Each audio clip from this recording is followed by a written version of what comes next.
नमस्कार दोस्तों, आप यूपीएससी की प्रिपरेशन कर रहे हैं तो आपने आंसर राइटिंग ज़रूर ट्राई किया होगा।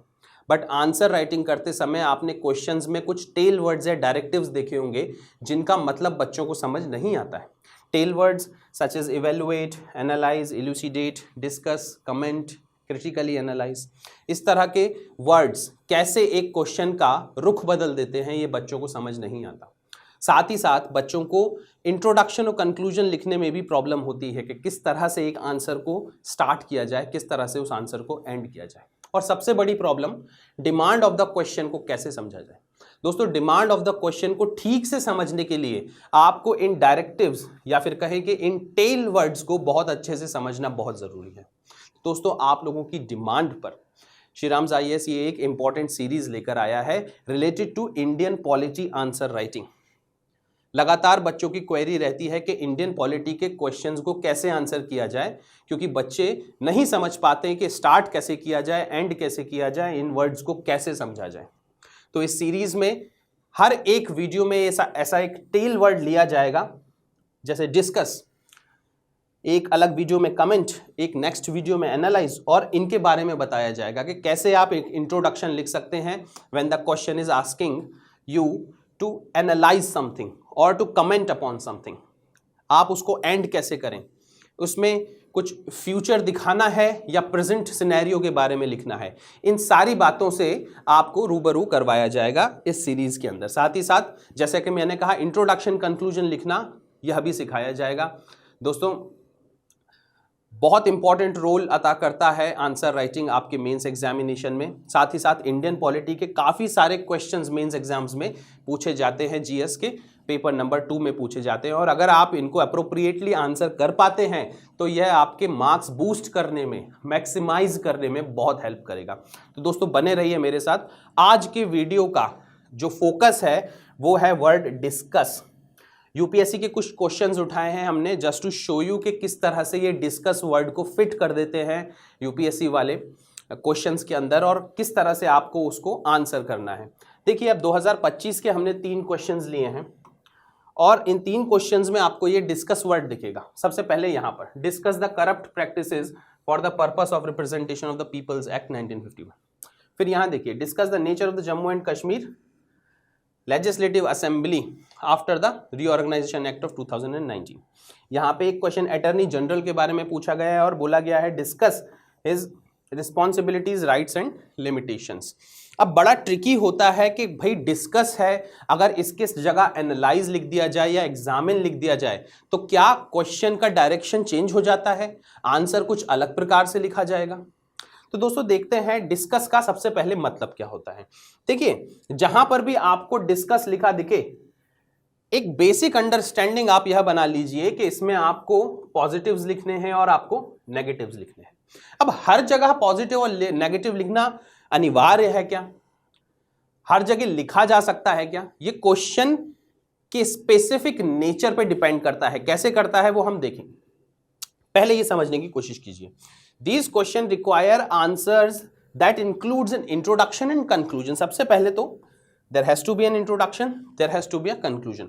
किसी भी तरह का अगर आप आंसर राइटिंग कर रहे हैं तो आप मान के चलिए उसमें अगर आप 3 पार्ट्स में आंसर को लिखे तो बहुत अच्छा है। पहले पार्ट में आपका इंट्रोडक्शन आएगा, दूसरे में आपकी बॉडी रहेगी, the most important part of your answer, और तीसरा रहेगा आपका कंक्लूजन।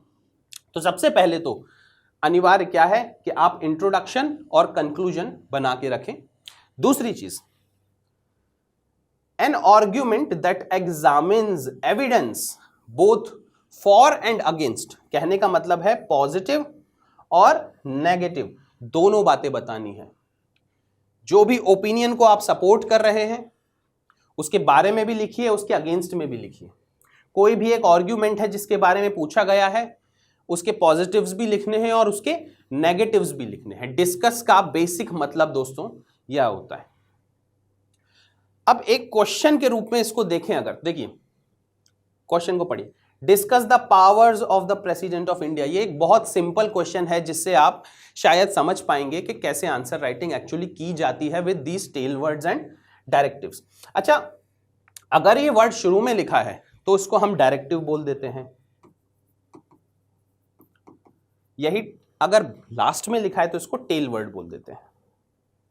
देखिए दोस्तों, क्वेश्चन दोनों जगह सेम है, discuss the powers of the president of India. इधर क्वेश्चन देखिए, the president of India is the head of the state having immense powers, discuss. लगभग जो चीज पूछी जा रही है वो सेम है, जो वर्ड यूज किया गया है, की वर्ड यूज करा गया है एज अ डायरेक्टिव और एज अ टेल वर्ड, ये भी सेम है, डिस्कस। क्या लिखेंगे आप? पहले क्वेश्चन में तो आप लिख देंगे भाई कि प्रेसिडेंट साहब के पास लेजिस्लेटिव पावर्स होती हैं, साथ में एग्जीक्यूटिव पावर्स होती है, फाइनेंशियल पावर्स होती हैं, इमरजेंसी पावर्स होती हैं। बट अब क्या नेगेटिव लिखेंगे? There is nothing to be written negative about these powers, isn't it? But आप इस क्वेश्चन में देखिए, the president of India is the head of the state having immense powers. Yes, of course he has immense power, so you are going to mention about these powers. Along with these powers, legislative, executive, emergency, financial powers, you are going to write that President of India is a nominal head in a parliamentary form of democracy. There is a real head also, Prime Minister and the Council of Minister. A Council of Minister headed by the Prime Minister aids and advises the President of the country. And that is the reason why the President of the country is not the real holder of the power. That's the negative argument which you are giving, that he does have the power है president साहब के पास, but वो power को discretionary way में, on his whims and fancies, अपने हिसाब से यूज नहीं कर सकते हैं। On the aid and advice of the council of minister ही उनको उस पावर को इस्तेमाल करना होगा। तो देखिए दोस्तों, एक ही क्वेश्चन के दो वर्जन है, बट आपने बातें थोड़ी बहुत अलग अलग लिखी। पहले वाले में आपने क्या लिखा? You have told about the powers of the president, but you have not mentioned the negative side of it. Why? Because देखिए, बहुत ध्यान से देखिए, discuss the powers of the president of India. आपको इंट्यूटिवली भी लग रहा होगा कि इस क्वेश्चन में नेगेटिव लिखने का कोई सेंस है नहीं। साथ ही साथ जब ये discuss word as a directive use होगा तो आपको स्कोप नहीं बचता कि आप नेगेटिव पार्ट को इंक्लूड करें। Whereas if this discuss word has been used as a tail word, तो आपका स्कोप कई ज्यादा बढ़ जाता है, आपको नेगेटिव पार्ट को इंक्लूड करने का मौका मिल जाता है। अब दोस्तों अगला सवाल, बहुत इंपॉर्टेंट सवाल, कि अगर इसमें भी हमने एक नेगेटिव पार्ट लिख दिया तो क्या दिक्कत है? अगर यहां पर हमने इंक्लूड कर दिया कि प्रेसिडेंट साहब के पास रियल पावर नहीं है in a parliamentary form of democracy, और उनको aid and advice of the council of minister headed by prime minister, इसी प्रोसेस से काम करना होता है, तो क्या दिक्कत है? दोस्तों देखिए, कोई दिक्कत नहीं, कुछ इशू नहीं। डिस्कस की जगह अगर एनालाइज वर्ड होता, एग्जामिन वर्ड होता, इवेलुएट वर्ड होता, तो भी आप लगभग सेम ही आंसर लिखते और मैक्सिमम बच्चे सेम आंसर ही लिखते हैं। And that is the reason why people get average marks. आप जीएस में देखेंगे बच्चों के ज्यादा मार्क्स नहीं आ पाते हैं, और किसी बच्चे का जीएस में 250 में से अगर 130 या 135 मार्क्स आ रहा है तो वो बहुत ज्यादा अच्छा माना जाता है, एक रिकॉर्ड माना जाता है जो कि शायद पहले नहीं टूटा है। समझ पा रहे हैं आप? तो दोस्तों 130-35 की लीग में आपको आना है या फिर आप 100 नंबर से संतुष्ट हैं, ये आपको डिसाइड करना है। और अगर आप 100 नंबर से संतुष्ट हैं आउट ऑफ 250 तो आप keep writing the same kind of answer. अगर डिस्कस लिखा हुआ है पहले या बाद में तो आपको फर्क नहीं पड़ेगा, अगर यहां पर एग्जामिन इवेल्युएट लिखा है तो भी फर्क नहीं पड़ेगा। Then you know, be ready for 100। It's the harsh reality, but if you really want कि आप इस लीग में आ जाएं कि 250 नंबर का जो GS2 का पेपर है उसमें आपके 130 और 140 तक मार्क्स खिंच जाएं, तो दोस्तों बहुत सटल डिफरेंस होता है, बहुत छोटा छोटा डिफरेंस होता है। आप बहुत से टॉपर्स की कॉपी देखेंगे, वो इन वर्ड्स को बहुत अच्छे से यूज करते हैं, इन वर्ड्स का बहुत डीपली मतलब समझते हैं। जब डिस्कस पूछा गया है और जब एग्जामिन पूछा गया है तो किस तरह से अपने आंसर की दिशा बदलना है उनको बहुत अच्छे से आता है। जब आप डिस्कस लिखेंगे तो आप सुपरफिशियली चीजों को हाईलाइट कर सकते हैं, अंडरलाइन कर सकते हैं, बट जब आपको एग्जामिन करना है, अब देखिए ये सेम क्वेश्चन है, examine the powers of the president of India. यहां पर देखिए analyse the powers of the president of India, यहां पर देखिए evaluate the powers of the president of India. अगर आप एवरेज मार्क्स चाहते हैं तो आप सबका आंसर सेम लिख दीजिए, बट अगर आपको वही 130 140 के लीग में आना है दोस्तों, तो थोड़ा थोड़ा तो फर्क होगा सब में। क्या फर्क होगा भाई? जहां पर एग्जामिन पूछा गया है वहां पे डीप एनालिसिस होगा। अगर प्रेसिडेंट के पास पावर्स हैं तो वो क्यों है, और अगर नहीं है तो क्यों नहीं है। देखिए आज का जो वीडियो है इसका फोकस है discuss keyword. We are not talking about examine, analysis और इवेल्युएट, ये हम नेक्स्ट क्लासेस में, नेक्स्ट वीडियोस में लेकर आएंगे।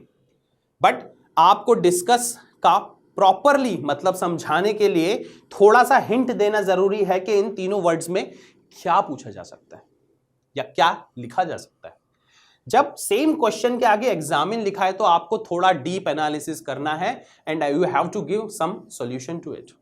साथ ही साथ एनालाइज, आपको हर एक क्वेश्चन के पार्ट को तोड़कर अलग अलग उसको एनालिसिस करना है। कुछ क्वेश्चन होते हैं उसमें बहुत सारे पार्ट्स होते नहीं है, बट कुछ क्वेश्चन होते हैं जिनको पार्ट्स में तोड़ा जा सकता है दोस्तों।